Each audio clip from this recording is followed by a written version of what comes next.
बिस्मिल्लाहिर्रहमानिर्रहीम, अस्सलाम वालेकुम। विनेस स्पोर्ट्स के साथ आपका मेज़बान शहज़ादा मोइन हाज़िर है और हम अपने प्रोग्राम में क्रिकेट, हॉकी, फुटबॉल और दीगर खेलों पर बात करते हैं और उसके साथ कोशिश करते हैं कि वो खेल ग्रास रूट लेवल पर खेले जाएँ, उसको अपने प्रोग्राम में शामिल करें। पाकिस्तान सुपर लीग में कल क्वालिफाइंग राउंड में जो है मुल्तान सुल्तान ने पेशावर के खिलाफ कामयाबी हासिल कर फाइनल के लिए क्वालिफाई कर लिया। कल के मैच की एक खास बात अगर बात करें तो यासिर खान की बड़ी ज़बरदस्त बैटिंग थी, जिन्होंने 54 रन की इनिंग खेली और एक मरतबा फिर बड़ी ज़बरदस्त जो है बॉलिंग का मुजाहरा किया है। उसामा मीर ने 16 रन देकर दो खिलाड़ियों को आउट किया है कल के मैच पे। और कल बहुत सी तब्दीलियां हुई हैं पेशावर ज़ल्मी की जानिब से और ऐसा लग रहा था कि पेशावर ज़ल्मी कल टारगेट चेस करती दिखाई देगी और ऐसा होता हुआ दिखाई नहीं दिया। हमने देखा कि कल के मैच में बड़ी ज़बरदस्त एक दफ़ा फिर यासिर खान ने बैटिंग का मुजाहरा किया, मोहम्मद रिजवान बैटिंग कर रहे थे और साथ साथ अगर बात करें दूसरी जानिब पेशावर ज़ल्मी ने जब टॉस जीतकर पहले बैटिंग करने का फैसला किया तो ऐसा लगता था कि एक बड़ा टारगेट देने में कामयाब हो जाएगी। पेशावर ज़ल्मी ने 146 रन स्कोर किया और 147 का टारगेट दिया मुल्तान सुल्तान को इस मैच में जीतने के लिए और मुल्तान सुल्तान ने बआसानी जो है 3 विकेटों के नुकसान पे कल के मैच में कामयाबी हासिल कर ली है। सारी सूरत पे बात करेंगे और अब क्योंकि एलिमिनेटर के मैचेस भी होने हैं तो उस हवाले से भी बात करेंगे अपने शो के अंदर। इस वक्त हमें टेलीफोन लाइन पे ज्वाइन किया हुआ है हमारे सीनियर स्पोर्ट्स एनालिस्ट है जमील अहमद खान साहब ने। जमील साहब बहुत शुक्रिया विनेस स्पोर्ट्स में टाइम देने का। कल एक फतह मुल्तान सुल्तान के नाम रही और फिर दो बड़े कप्तानों के अगर देखें तो माजी में बाबर आजम कप्तानी करते थे, अब बहुत से माहिरीन ये कह रहे हैं कि मोहम्मद रिजवान को T20 का कप्तान नामजद कर देना चाहिए। शाहिनशाह आफरीदी की कप्तानी कुछ खतरे में दिखाई दे रही है, लेकिन कल के परफॉर्मेंस पे क्या कहेंगे मुल्तान सुल्तान की? सबसे पहले बहुत बहुत शुक्रिया शहजादा भाई। देखें कल का जो मैच है ये बिल्कुल जिस तरह मुल्तान सुल्तान ने PSL 9 का आगाज किया था ना, इफ्तिताई मैच भी जो है ना इन्होंने जीता था लाहौर कलंदर से और जो आखिरी मैच है तो तसलसल है। बीच में कुछ मैचों के अंदर जो है वो उन्होंने चूंकि अपना कॉम्बिनेशन चेक किया, अपनी बेंच स्टैंड चेक करने की लड़के तब्दील किए, लेकिन एक मजबूत टीम तश्कील दे दी और जिसका मुजाहरा कल जो है ना बहुत जबरदस्त जो है ना, मतलब मैं समझता हूँ एकतरफा और आसान जो है ना फतह थी उनकी। कल बहुत जबरदस्त जो है ना बैटिंग बॉलिंग, देखिए कॉम्बिनेशन बहुत जबरदस्त है। मुल्तान देखिए 146 रन जो है ना, देखिए असल बात ये हो रही है कि चलो 146 पे जमील साहब थोड़ा सा आ जाते हैं। पेशावर ने टॉस जीता, बाबर आजम ने पहले बैटिंग करने को तरजीह दी। आप क्या समझें उनकी बॉलिंग स्टैंड इतनी मजबूत थी कि वो मुल्तान सुल्तान को रोक पाते? उनको बॉलिंग का तो जहां तक ताल्लुक है ना, तो उनके जितने भी बॉलर हैं जिनको उन्होंने मतलब ये कि चेक करना था उन्होंने खिला के, और मतलब ये कि देखिए उन्होंने 7 बॉलर जो है ना मतलब ये कि आजमाए, लेकिन ये जो वॉल्टर जो है ना पहले भी खिलाया था उसने कुछ नहीं किया। मेहरान मुमताज से हम बहुत उसको हाईली रेट कर रहे थे, लेकिन मेहरान मुमताज की कारकर्दगी कल तो फिर भी थोड़ा बेहतर थी। 4 में 28 रन देके एक खिलाड़ी आउट किया। लुक वुड जो है इसने 33 रन दिए 3 ओवर में। तायम अय्यूब ने बहुत जबरदस्त बॉलिंग की है। असल चीज पता है क्या है? असल चीज ये है कि आपको एक नया ऑलराउंडर मिल रहा है तायम अय्यूब की सूरत में। बाकी आमिर जमाल और सलमान इरशाद जो है ना, तो जाहिर है 146 रन है, उसको डिफेंड करना है और ऐसी बैटिंग के सामने जिसके अंदर मोहम्मद रिजवान हो और यासिर खान हो, फिर उस्मान खान हो, फिर क्या कहते हैं जॉनसन चार्ल्स हो, इफ्तिखार हो, तो ये तो एक बड़ी अच्छा, ये खूबी जरूर थी मुल्तान सुल्तान की जमील साहब कि हमने देखा कि इससे टूर्नामेंट के अंदर उनके तमाम ही बैटर्स ने थोड़े थोड़े रन जरूर किए हुए थे और इन फॉर्म नजर आ रहे थे। अगर 5 नंबर तक की बैटिंग देखे तो वहां पर तमाम ही बैटर्स ने उनके रन किए हुए थे। देखिए मुझे तो सिवाय खुशदिल शाह के तमाम लड़के जो है ना मुझे फॉर्म में नजर आए। कि जितने लोगों के मैंने नाम लिए हैं, इसके अलावा अगर आप नीचे चले जाएं तो जब डेविड विली के ऊपर मैच आया तो डेविड विली ने भी रन कर दिए, समझें क्रिस जॉर्डन ने भी रन कर दिए, तो ये तो फिर उसामा मीर भी हैं। तो एक डेप्थ है बैटिंग के अंदर, मतलब, और इनके पास एक तो डेप्थ है, दूसरा बॉलिंग ऑप्शन बहुत है इनके पास। बॉलिंग के लिए इतने ऑप्शन है, मतलब आप चाहे डेविड विली को लें, मोहम्मद अली को लें, इफ्तिखार अहमद को लें, अब्बास आफरीदी को लें, खुशदिल शाह को लें, चार्ल्स जॉर्डन को लें, क्रिस जॉर्डन को लें, उसामा मीर को लें, मतलब 7 लड़के जिसके आप समझिए कि मुल्तान सुल्तान जो है मुकम्मल रिदम में, उनके बॉलर्स भी रिदम में है, उनके बैटर्स भी रिदम में है और रन भी कर रहे हैं, विकेटें भी उड़ा रहे हैं। देखिए ये बात तो इसमें तो कोई मतलब दो राय नहीं है कि सबसे अच्छी क्रिकेट जो है ना PSL 9 के अंदर जो है मुल्तान सुल्तान ने खेली है। लेकिन अब फाइनल होता है ना, देखिए 2 फाइनल जो है वो जो है ना मतलब पहुंचे और नई मतलब कि फिनिश कर सके, तो चौथा फाइनल खेल रहे हैं। लेकिन एक बात मैं आपको बताऊं, वो दिन जो होता है ना, मिसाल के तौर पर अब जो इनका जो फाइनल है 18 तारीख को, अब हो सकता है कि वो दिन इनका ना हो, ये अलग बात है। लेकिन अगर आप ऑन पेपर देखेंगे और इस पीएसएल में कारकर्दगी की बुनियाद पे देखेंगे, तो मैं ये समझता हूं कि इनकी कारकर्दगी जो है ना बहुत ही जबरदस्त आउटस्टैंडिंग जो है ना मतलब रही है। लेकिन ना रीजा हेंड्रिक्स खेल रहे हैं, ना डेविड मिलर खेल रहे हैं, तैयब ताये को भी बाहर कर दिया इन्होंने, समझे, शाहनवाज धानी बाहर बैठे हुए हैं, फैसल अकरम बाहर बैठे हुए हैं। आप बताएं इनकी बेंच और फिर ये जो जो टीम खेल रही है, तो मतलब जो देखें, ये दाद देनी पड़ती है कि जब ड्रॉप हुआ था, ड्रॉपिंग के अंदर जो इन्होंने पिक लिए हैं वो जबरदस्त इनकी मतलब वो थी। जो भी लोग हैं, इनकी मैनेजमेंट है, ये है, तो ऐसी ऐसी बैलेंस टीम इन्होंने तश्कील दी है ना कि जो बैटिंग और बॉलिंग दोनों में बहुत बैलेंस है। चले, बैटिंग और बॉलिंग दोनों में बैलेंस है। और कल है क्या आप समझ रहे, जहाँ पर हमेशा हमने देखा है कि टारगेट इस टूर्नामेंट में चेस करने जा रही है टीम है, कल है पेशावर ज़ल्मी के कप्तान बाबर आजम ने टॉस जीता, पहले बैटिंग करने को तरजीह दी है। इसमें क्या आपको लगता है कि फैसला दुरुस्त था उनका? फिर खुद 46 रन स्कोर किए, मोहम्मद हारिस ने रन किए, साइम अयूब से बड़ी उम्मीदें थी उनको बैटिंग में कि कुछ करेंगे, लेकिन साइम बैटिंग में फ्लॉप हुए। ऐसा लगा कि आपको कि टॉस जीतकर बैटिंग करने का फैसला गलत था कल है बाबर आजम का? नहीं, असल में गलत नहीं था। बाद में बैटिंग करके आपने देखा ना, कोयटा की टीम भी जो है ना फंस गई थी। तो यहाँ पर और इससे पहले जो है ना पेशावर ज़ल्मी ने पहले बैटिंग करके 147 रन किए थे और वो मैच जो है ना वो जीत गए थे 2 रन से। तो ये उनके जहन में होगा, इस चीज को उन्होंने मद्देनजर रखते हुए मतलब बैटिंग की होगी।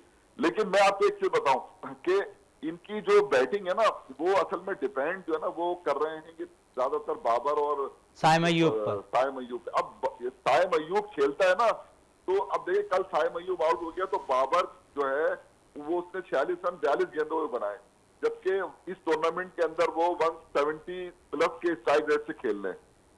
लेकिन कल उनका स्ट्राइक, हारिस ने भी अपनी एक झलक दिखाई है, मतलब 22 रन 14 गेंदों पे।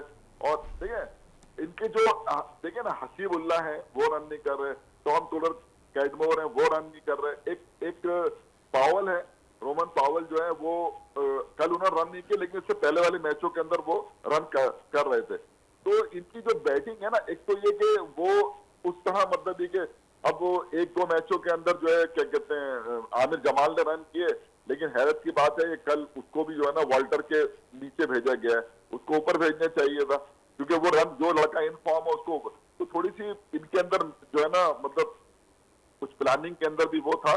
लेकिन 146 रन जो है ना वो बहुत कम थे, मेरे हिसाब से 170 रन होते तो ये मैच जो है ना बहुत मुश्किल होता मुल्तान सुल्तान। चलें दूसरी तरफ थोड़ा सा नौजवान इमर्जिंग प्लेयर यासिर खान की बात कर लें। 54 रन की बारी के लिए कल उन्होंने, और ऐसा लगता है कि एक दरख्शां सितारा पाकिस्तान को मिलता दिखाई दे रहा है। यासिर खान के हवाले से क्या कहेंगे? मोहम्मद रिजवान उन पर काफ़ी भरोसा कर रहे हैं। नहीं, ये शायद आपको याद होगा आज से 3-4 साल पहले जो है ना ये पेशावर ज़ल्मी से खेले थे और एज ए ओपनर ही खेले थे, लेकिन वो एक इनिंग इन्होंने खेली तो मुझे याद है शायद 32-33 रन की, उसके बाद से फिर इनकी कारकर्दगी इतनी अच्छी नहीं हुई।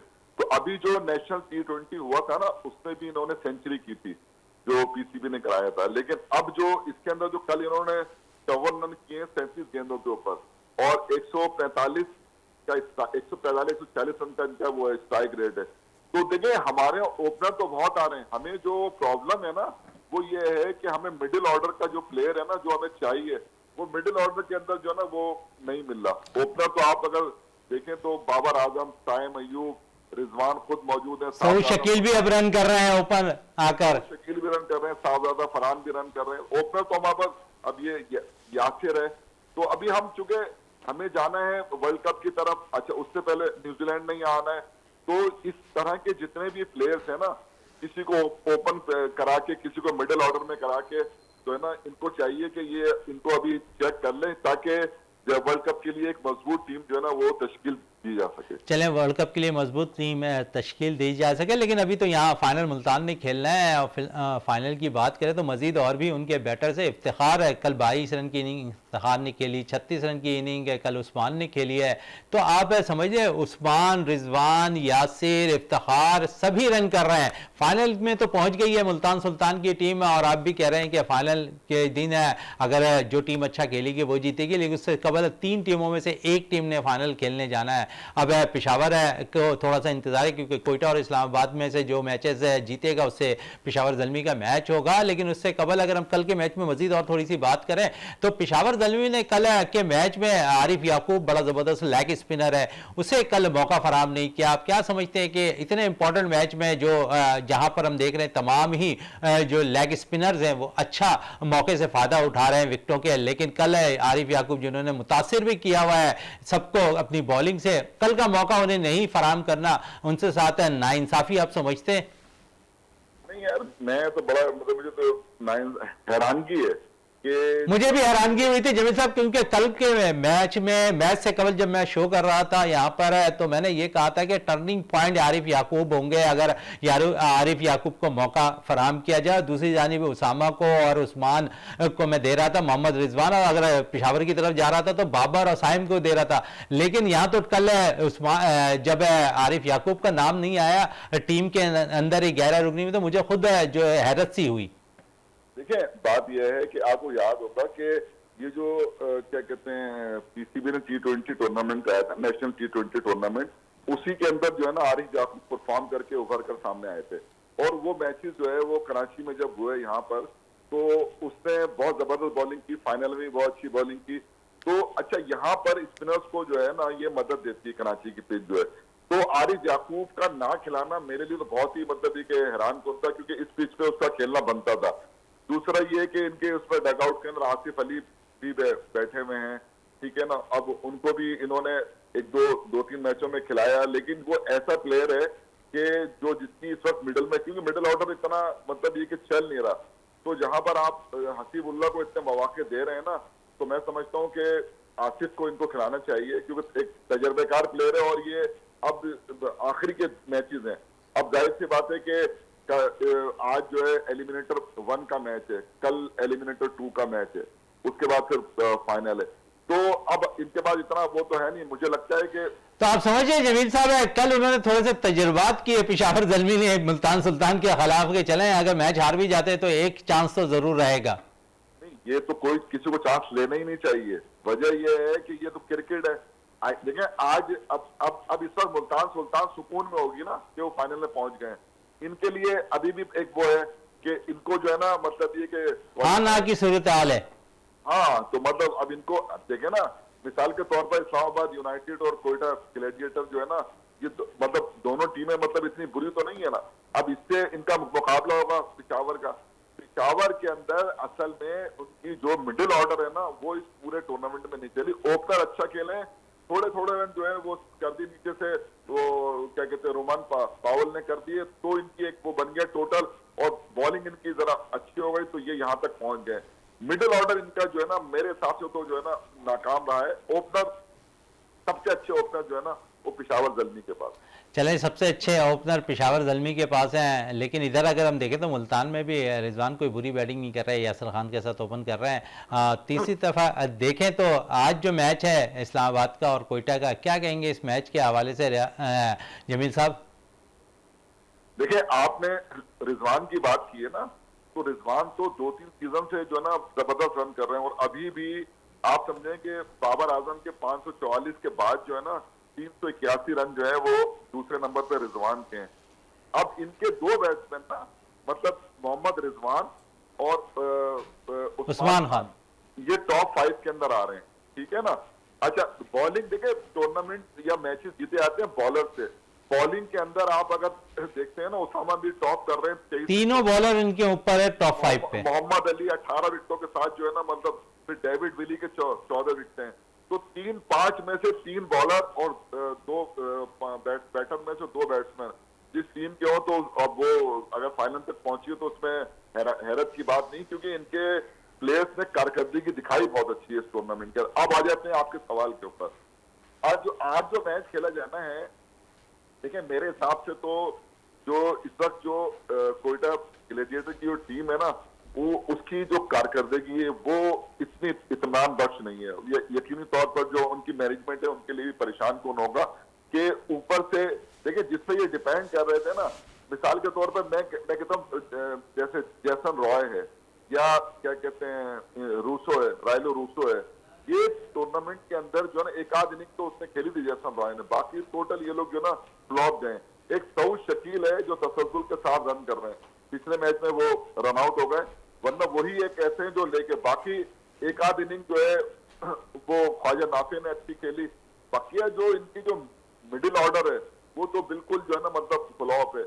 अभी पिछले मैच के अंदर जो है क्या कहते हैं उमैर बिन यूसुफ ने 37 रन किए, लेकिन उसके बाद जो जो अगर आप देखते हैं ना नीचे से जो लड़के हैं तो उनकी कारकर्दगी जो है ना, जैसे लॉरी जो है ना इवेंट्स को खिलाया इन्होंने कीपर के तौर पे, अब इनके पास सज्जाद भी बैठे हुए, सज्जाद अली और बिस्मिल्लाह खान भी बैठे हुए, तो मैं समझता हूं कि इसको 3 मैच खिला। आपने बहुत सारे नाम ले लिए जमील साहब, एक पाकिस्तान का सितारा जिसको अगर कहा जाए कि अगर मुसीबत में वो बैटर्स रन भी करता है, अच्छी विकेट कीपिंग भी करता है, सरफराज अहमद को आप क्यों थोड़ा सा दूर कर रहे हैं टीम की सिलेक्शन 11 रुकनी सिलेक्शन से? भाई मैं थोड़ी दूर कर रहा हूँ, उनकी मैनेजमेंट ने दूर किया हुआ है।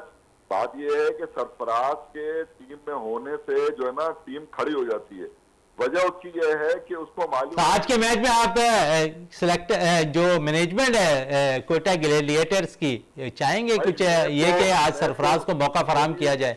मेरी दरखास्त भी है, मेरी ख्वाहिश भी है कि सरफराज जो है ना उसको जो है ना मौका मिलना चाहिए, क्योंकि वो एक ऐसा प्लेयर है कि जिसके होने से ना बहुत फर्क पड़ता है, क्योंकि वो टीम अंदर जो है ना उसको कप्तान नहीं है लेकिन उसको पता है कि किस लड़के को किधर लेना है, इधर लेना है, उधर लेना है, और थोड़ी बहुत अगर उसका मशवरा चल जाता है तो वो जाहिर सी बात है कि एक सीनियर प्लेयर है और पाकिस्तान का कप्तान रहा है और आपको चैंपियंस ट्रॉफी उसने जितवाई है, और इसी की कप्तानी में कोयटा ग्लेडिएटर जो है ना वो भी पीएसएल जो है ना वो जीती है, कोयटा ग्लेडिएटर्स जीती है उनकी कप्तानी में भी। जमील साहब है थोड़ी सी बात और भी कर लें अगर है, क्योंकि आज जो मैच होना है, कल हमने देखा कि शायकीन क्रिकेट की एक बड़ी तादाद हमने देखा कि नेशनल बैंक क्रिकेट ग्राउंड में मौजूद थी, उस हवाले से क्या कहेंगे? यार ये बड़ी खुशाइन बात है और बड़ी, क्योंकि देखिए तमाशाई जब होते हैं ना ग्राउंड के अंदर तो एक एटमॉस्फेयर अलग होता है, तो वो मैं तो यही रिक्वेस्ट करता हूँ कि ज्यादा से ज्यादा जो है ना तमाशाई आए, और जो है ना मतलब जो एक वो चला हुआ है कि लाहौर में तमाशाई, पिंडी में और मुल्तान में, तो कराची के अंदर भी जो है वो और लेकिन कुछ आसानियां पैदा तो की हैं मैनेजमेंट ने, और अगर इस तरह आसानियां पैदा की जाएंगी तो यकीन तौर पर क्राउड आएगा। अब देखिए जो आज का जो मैच है ना वो मैच बहुत अहम मैच है, क्योंकि जो टीम भी मैच हारेगी ना, क्योंकि ये एलिमिनेटर 1 का मैच है, जो टीम भी मैच हारेगी वो टूर्नामेंट से बाहर हो जाएगी। तो कोयटा की जो टीम है मतलब उसके अंदर वही एक चीज है कि जो तसलसल है ना वो मतलब ये नजर नहीं आ रहा, जब तक वो नजर नहीं आएगा। चले आज टर्निंग पॉइंट किसको दे रहे हैं कोयटा के तरफ से? मैं समझता हूं कि अगर उस्मान तारिक एक ऐसा बॉलर है, क्योंकि वो अब एक्शन रिप्ले होकर वापस टीम में आ गया है, ऐसा लगता है कि आज टर्निंग पॉइंट है, अगर उस्मान तारिक खेलते हैं तो वो भारी पड़ सकता है इस्लामाबाद यूनाइटेड के खिलाफ। क्या कहेंगे उनके हवाले से? मैं आपको बताऊं, देखिए उस्मान तारिक की जरूरत आपको जब पड़ेगी जब आपके बैट्समैन जो है बोर्ड पे रन सजाएंगे।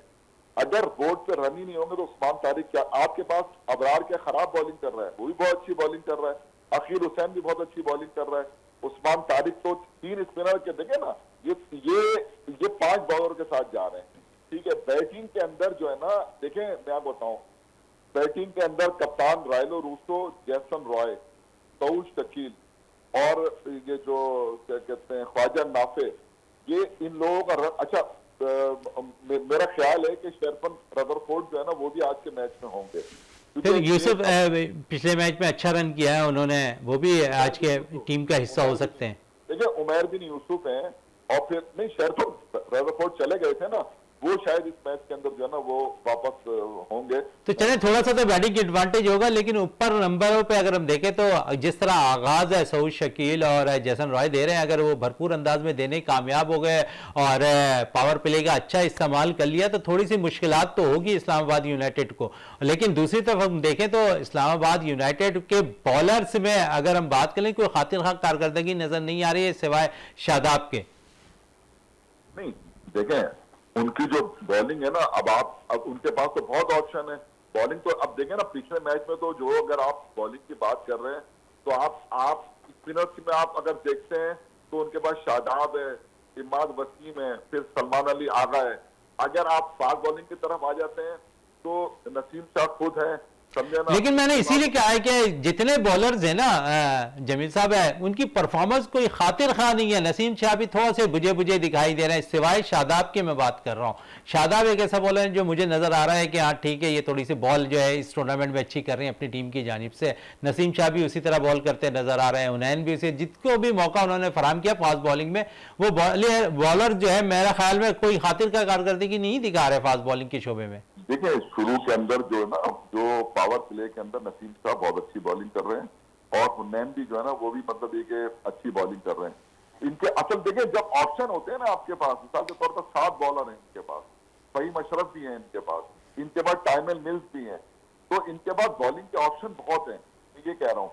तो जब ऑप्शन होते हैं ना तो कप्तान के लिए बहुत आसानी हो जाती है। मिसाल के तौर पर एक ओवर में अगर किसी ने रन खा लिए तो अगला ओवर वो दूसरे से करा सकता है। कोयटा के पास ये ऑप्शन नहीं है। चले ऑप्शन की बात करें, थोड़ी सी ऑप्शन में ये भी बात कर ले, अहमद वसीम नई बॉल से बॉल करते हैं, क्या इस ऑप्शन से फायदा आज उठाएंगे शादाब?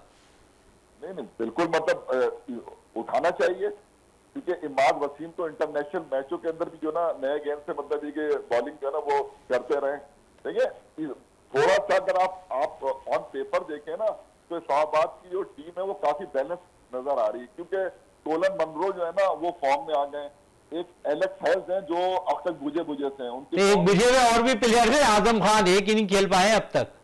नहीं, लेकिन देखिए मैं बताऊं, सलमान अली आगा हो गए या शादाब हो गए ना, ये मतलब ये कि वो कर रहे हैं ना, रन कर रहे हैं। अब आपने बात बिल्कुल सही की है, लेकिन अब परफॉर्मेंस मीट से आगे थोड़ा सा ये देख लीजिए, आप हैदर अली रन कर रहे हैं, फिर ये कि वो जो फहीम अशरफ रन कर रहे हैं, इमाद वसीम ने 30 रन करके मैच जिताया उनको, तो उनकी बैटिंग में डेप्थ तो बहुत है ना। बिल्कुल, दैट उनकी बैटिंग में ज़रूर नज़र आ रहा है, और लंबी बैटिंग लाइन भी है इस्लामाबाद यूनाइटेड की, और साथ साथ है क्योंकि कोयटा ग्लैडिएटर्स की अगर हम बात करें तो वहाँ पर बॉलिंग ऑप्शन है कोयटा ग्लैडिएटर्स के पास थोड़ा सा कम नज़र आ रहा है। अगर बैटिंग लंबी बारी खेलने वाले तमाम ही बैटर्स है इस्लामाबाद के पास ऐसे हैं जो 30-35 रन करने की सलाहियत रखते हैं। जमील साहब, हाँ देखिए मैं आपको बताऊँ एक चीज, मेरी जाती राय ये है कि जो टीम भी टॉस जीतेगी ना वो बैटिंग करेगी, समझे ना। तो इस पे इसलिए कि एक ऐसा टोटल सेट करेगी, 170 180 रन है ना, तो जिस तरह की पिचेस यहाँ जब जिस तरह की पिच खेल रही है तो उसके एतबार से अगर देखा जाए तो वो रन जो है ना वो ऐसे हैं कि आदमी जो है ना उसको डिफेंड कर सकता है। तो हर टीम ये चाहेगी कि हम बोर्ड पे ऐसा जो है ना टोटल जो है ना वो सेट करें कि, क्योंकि मैं इसलिए कह रहा हूं कि इनकी बैटिंग नहीं चल रही कोयटा की। कोयटा अगर पहले बैटिंग करके 160-170 रन करता है तो इनके पास 3 स्पिनर हैं, अकील हुसैन है, अबरार अहमद है, और फिर उस्मान तारिक की आपने बात की, उस्मान तारिक है। फास्ट बॉलिंग के अंदर आमिर है, बहुत अच्छी बॉलिंग कर रहे हैं डेथ ओवर में भी, और मोहम्मद वसीम जूनियर है। तो इनकी बॉलिंग मतलब बॉलर तो सारे अच्छे हैं ये, लेकिन छठे बॉलर का इनके पास ऑप्शन नहीं है। एक ओवर इन्होंने सऊद शकील से जरूर कराया था और उससे 9 रन दिए थे। अब हो सकता है कि सऊद शकील को ट्राई करें 1-2 ओवर के लिए। चलें 1-2 ओवर्स के लिए ट्राई करें, लेकिन जमील साहब इस वक्त थोड़ा से जो है गुफ्तगू को हम मज़ीद आगे भी बढ़ाएंगे, लेकिन इस वक्त ब्रेक के लिए कहा जा रहा है, ब्रेक से वापस आते हैं तो गुफ्तगू को मज़ीद जारी रखते हैं।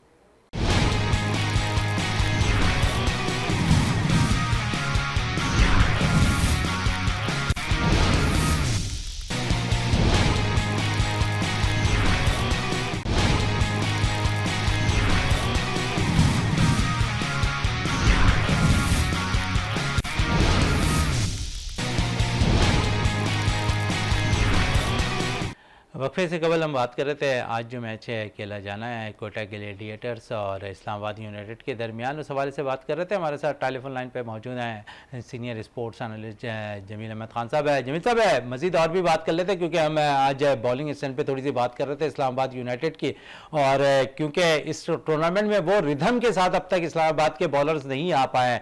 आज के मैच में आप समझते हैं कि क्योंकि पावर प्ले में दोनों बैटर्स कोटा ग्लैडिएटर्स के अच्छा रन स्कोर कर रहे हैं, सऊद शकील भी और जैसन रॉय भी। देखिए पूरी बैटिंग जो इनकी डिपेंड कर रही है ना कोयटा की, वो तो सऊद शकील पे कर रही है, क्योंकि जैसन रॉय की जो कारकर्दगी में तसलसल नहीं है। लेकिन जाहिर बड़ा प्लेयर है, वो किसी मैच के अंदर भी अगर वो चल गया तो मैच को एक तरफा भी कर सकता है, वो इस तरह का प्लेयर है। तो बारहवीं कोयटा की तो ये ख्वाहिश होगी कि जैसन रॉय भी चले और रायलो रूसो भी चले। देखिए बॉलिंग के अंदर इनके पास जो है ना 6-7 बॉलर है, बॉलिंग और स्पिनर से इनके पास और 4 जो है ना वो 5 बॉलर है। कोयटा ग्लैडिएटर्स की बात कर रहे हैं, इस्लामाबाद की आप? इस्लामाबाद की बात कर रहे हैं, इस्लामाबाद ठीक पूछा है ना आपने, तो मैं इस्लामाबाद का आपको बता रहा हूँ ना कि देखिए नसीम शाह जो है नए गेंद से बहुत अच्छी बॉलिंग कर रहे हैं। फिर उसके भाई जो है हुनैन शाह, वो भी मतलब ये कि अच्छी बॉलिंग कर रहे हैं। अभी जो इनके पास ऑप्शन है ना, इन्होंने जो बाहर इनके पास अगर आप देखते हैं बैठे हुए हैं, तो रोमान रईस भी वहां पर बैठे हुए हैं बाहर जो है ना, तो इसलिए जो है ना अभी ये जो खेल रहे हैं, अभी इसमें रोमान रईस का भी वो है कि हो सकता है कि आज उनको वो मिल जाए, मौका मिल जाए, वो भी बाहर बैठे हुए। लेकिन जो ये सर मौका तो जिसे मिलना चाहिए कम से कम उसकी जगह बन रही है 11 रुकनी स्क्वाड में सरफराज अहमद की, उन्हें मौका कोयटा ग्लैडिएटर्स के मैनेजमेंट नहीं दे रही है यार। मतलब देखिए होपफुल तो है कि आज जो मैच हो रहा है उसके अंदर सरफराज जो है हमें एक्शन में नजर आए, क्योंकि जिनको उन्होंने मौका दिया है, क्या कहते हैं, लॉरी इवंस को, वो तो 3 मैचों में कुछ भी नहीं कर सके, मुतासिर ने नहीं किया उन्होंने। तो मैं ये समझता हूँ कि जो हमारे मकामी जो खिलाड़ी हैं, चाहे वो सज्जाद अली हैं या बिस्मिल्लाह खान है, तो ये सरफराज होम ग्राउंड है सरफराज का, ये भी तो एक एडवांटेज है ना थोड़ा सा। हाँ एडवांटेज तो है, तो इनको कम से कम ये तो एक रिप्लेसमेंट जो है ना वो बनती है कि इनको होना चाहिए। फिर ये कि शेफन रदरफोर्ड के आने से इनकी मिडिल ऑर्डर में इस्तेकाम आएगा, मिडिल ऑर्डर थोड़ी इनकी जो है ना मतलब ये कि मजबूत होगी। तो मैं समझता हूँ कि आज का मैच जो है ना वो अच्छा मैच होगा कि, लेकिन कोयटा की जो बैटर हैं उनको जो है ना अच्छा परफॉर्म करना पड़ेगा। चले परफॉर्म करना पड़ेगा कोयटा के खिलाड़ियों को भी। अब थोड़ी सी बात है जमील साहब, हम कप्तानी के हवाले से कर लें, बड़े इस गर्दिश कर रही है कप्तानी के हवाले से भी खबरें। अब कप्तानी भी T20 की शहनशाह आफरीदी के शायद ख़तरे में पड़ती दिखाई दे रही है उनकी हालिया परफॉर्मेंस के हवाले से, और साथ साथ फिर 2 कप्तानों ने एक माजी में बड़ी ज़बरदस्त कप्तानी करते रहे, जब वो स्ट्रॉन्ग हो गए तो शायद उन्हें कप्तानी से हटा दिया गया, बाबर आजम, लेकिन इस वक्त पाकिस्तान सुपर लीग में बड़ी ज़बरदस्त कप्तानी कर रहे हैं। और फिर एक और लाजवाब कप्तान मिल गया शायद मेरी नज़र में, मोहम्मद रिजवान, जहां पर अगर बॉलर से थोड़ा सा पिट भी रहा होता है तो वो बॉलर्स को आके समझाते हैं, मिस फील्डिंग होती तो वहां समझाते हैं। ऐसा लगता है कि सारे गुण मोहम्मद रिजवान ने सीख लिए हैं और मजबूत उम्मीदवार के तौर पर वो कप्तानी के सामने आते दिखाई दे रहे हैं मोहम्मद रिजवान। देखिए मैं आपको बताऊं, शहनशाह आफरीदी को जो आपने कप्तान बनाया था ना, वो अंदाज हमारे समझ में नहीं आया था ना। भारत उनको कप्तान बना दिया गया, इसलिए मैं कह रहा हूँ कि जब बाबर आजम कप्तान थे तो वाइस कप्तान जो ना रिजवान थे, जब कप्तान को हटाते हैं तो वाइस कप्तान को कप्तान बना देते हैं, जो तरीकेकार है। लेकिन उन्होंने लाके शहनशाह आफरीदी को जो है वो कप्तान बना दिया। उनकी कारकर्दगी ये है कि न्यूजीलैंड के अंदर 5 में 4 मैच नहीं, एक सीरीज में तो हमने शादाब को भी कप्तान बना के भेजा, वो भी नाकाम हो गए। वो भी हाँ। अच्छा उसके बाद जो है ना शहनशाह आफरीदी न्यूजीलैंड के अंदर 5 में 4 मैच हारे, PSL के अंदर 10 में से 8 मैच हारे, तो ये 15 में से 12 मैच हार गए, 2 मैच जीते, एक जो है उसका नतीजा नहीं निकला। तो कारकर्दगी तो इनकी बहुत खराब है। अब आपने बात की है रिजवान की, देखिए कुछ प्लेयर ऐसे होते हैं कि जिनके अंदर जो है ना कप्तानी के जरासीम होते हैं और नजर आता है कि हाँ जी ये जो है ना ये, तो इसके लिए मुझे याद है कि जब शुरू में जावेद मियांदाद आए थे तो लोगों ने देख के कहना शुरू कर दिया था कि यार ये जो है ना ये एक अच्छा कप्तान जो है ना साबित हो सकते हैं, और ऐसा ही हुआ। इसी तरह सरफराज अहमद तो एक अच्छा कप्तान साबित हुए। सरफराज बहुत मतलब सरफराज ने तो 11 सीरीज जो है T20 में लगातार मतलब जीती है, 36 में से 29 मतलब ये के मैचेस जीतना, तो वो तो उसकी कप्तानी फिर वो जो अंडर 19 का जो वर्ल्ड कप है 2006 के अंदर वो जीता, 2017 में आईसीसी चैंपियंस ट्रॉफी जीती।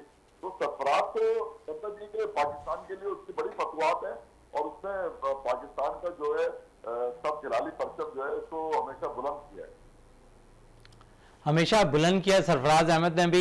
लेकिन बात हो रही है थोड़ी सी मोहम्मद रिजवान के हवाले से कप्तानी पे। आप समझ रहे हैं कि सीरीज हमारे पास 3 है वर्ल्ड कप से कबल, अगर कप्तान को भी चेंज करना है या कप्तानी को चेक भी करना है तो हमारे पास 3 सीरीज में हम कप्तान चेंज कर सकते हैं और फिर मोहम्मद रिजवान से कप्तानी कराकर टीम का मोराल भी देख सकते हैं।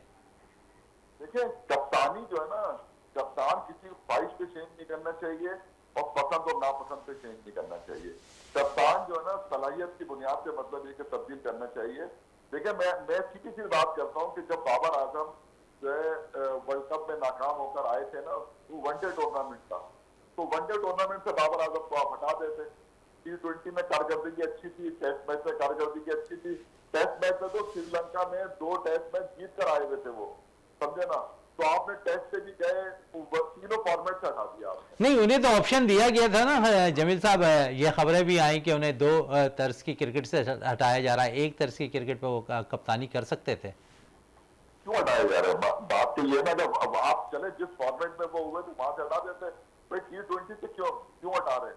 तो उसमें जाहिर है उसके भी अपने लोग होते हैं ना, जाहिर है मशवरा करता है, ये करता है, उसने सोचा होगा नहीं यार इनको अब आप देख लेना, हटाने के बाद का आप वो देख लेना, रिजल्ट देख लें भाई। वो खराब था, मिसाल के बाबर आजम खराब था तो शाहीन शाफरी की कारकर्दगी मैंने बता दी आपको। तो बात ये है कि अच्छा फिर आप ये भी देखें कि एक आपका T20 का कप्तान जिसकी टीम जो है ना वो प्ले ऑफ में नहीं आई, एक आपका टेस्ट मैच का कप्तान जिसकी टीम प्ले ऑफ में नहीं आई। शान मसूद टेस्ट मैच के कप्तान है ना, उनकी टीम भी प्ले ऑफ के अंदर नहीं आई है। तो आप जो फैसले करते हैं वो किस बुनियाद पे करते हैं ये देखना पड़ेगा। अच्छा, फैसले की बात हो रही है, आपने शान मसूद का भी जिक्र कर दिया, थोड़ी सी उनकी भी कप्तानी पे बात कर लें। आप समझते हैं कि वो T20 फॉर्मेट के खिलाड़ी हैं? भाई आज से 2-3 साल पहले तो थे वो, लेकिन अब तो क्रिकेट बहुत तेज हो गई है जमील साहब। यहाँ तो साइम अयूब के शॉट्स बाकमाल होते हैं। नहीं देखिए बात ये है कि आपके पास जो लड़के आ रहे हैं ना मिसाल के तौर पर, तो अब आपको खुद ब खुद जो है ना जगह छोड़ देनी चाहिए ना। अब मिसाल के तौर पर साइम अयूब को ले ले, साहबजादा फरहान, या फिर कराची किंग्स क्यों कप्तानी किसी की रास नहीं आ रही, ना शान मसूद की ना अम्माद वसीम की नजर आई माजी में। भाई देखें कराची किंग में सब कुछ तो करके देख लिया ना, पूरी टीम मैनेजमेंट चेंज कर दी, ठीक है। कप्तान बाबर आजम के बाद इमाद वसीम के बाद शान मसूद, सब कुछ तो करके देख लिया ना। लेकिन कहां पर जो असल में जब ड्राफ्टिंग होती है ना और वहां जहां पिक करना होते हैं प्लेयर, वो होता है मरहला। वो उस मरहले में जो है ना मुझे लगता है कि कराची किंग जो है ना वो अब तक नाकाम रही है कि उसकी जो पिक्स है वो इतनी मतलब ये कि सूदमंद साबित नहीं हुई कि टीम को आगे जो है ना मतलब वो ले जा सके। तो एक जो है ना एक मरतबा जो है ना तकरीबन नवा एडिशन है ना ये, जी जी, मरतबा कराची किंग जो है वो जीता था इमाद वसीम की कप्तानी में। उसके बाद से आप देखते हैं उनकी कारकर्दगी जो है वो तनज़्ज़ुली का शिकार है। चलें जमील साहब, क्योंकि टाइम हमारे पास बहुत कम है, आखिरी सवाल कर लेता हूँ, किस टीम को आज फेवरेट करार दे रहे हैं एलिमिनेटर 1 में? देखिए यार कारकर्दगी के एतबार से अगर आप देखते हैं तो इस्लामाबाद यूनाइटेड का पलड़ा मुझे जो ना जरा भारी नजर आ रहा है, समझे। लेकिन मैं फिर एक बात ये कह रहा हूँ कि अगर रायलो रूसो, जैसन रॉय और सऊद शकील इनका चलना जो है ना अगर ये चलेंगे तो जो इनके जो बॉलर हैं इनके पास स्पिन अटैक बहुत अच्छा है, ये पकड़ सकते हैं, समझे ना। लेकिन थोड़ा सा एक हासिल है इस्लामाबाद यूनाइटेड, यानी कि एक हवा हासिल है, ज़रूर है, एक एडवांटेज है इस्लामाबाद यूनाइटेड को। जमील साहब आपका बहुत शुक्रिया विनेस स्पोर्ट्स में टाइम देने का। और आज पहला एलिमिनेटर खेला जाएगा इस्लामाबाद यूनाइटेड और कोयटा ग्लैडिएटर्स के दरमियान, जबकि कल के मैच में मुल्तान सुल्तान ने कामयाबी हासिल कर पेशावर ज़ल्मी के ख़िलाफ़ जो है फ़ाइनल के लिए क्वालिफाई कर लिया है। आज जो मैच टीम जीतेगी उसका पेशावर ज़ल्मी से एलिमिनेटर 2 मुकाबला होगा। अब देखते हैं कि रात 9 बजे ये मैच शुरू होगा आज, उसके बाद कौन सी टीम फ़तह हासिल करती है, जिस जिसका मुकाबला पेशावर ज़ल्मी से एलिमिनेटर 2 में होता हुआ दिखाई देगा। इसी के साथ अपने मेज़बान शहजादा मोइन को इजाज़त दें। पाकिस्तान जिंदाबाद।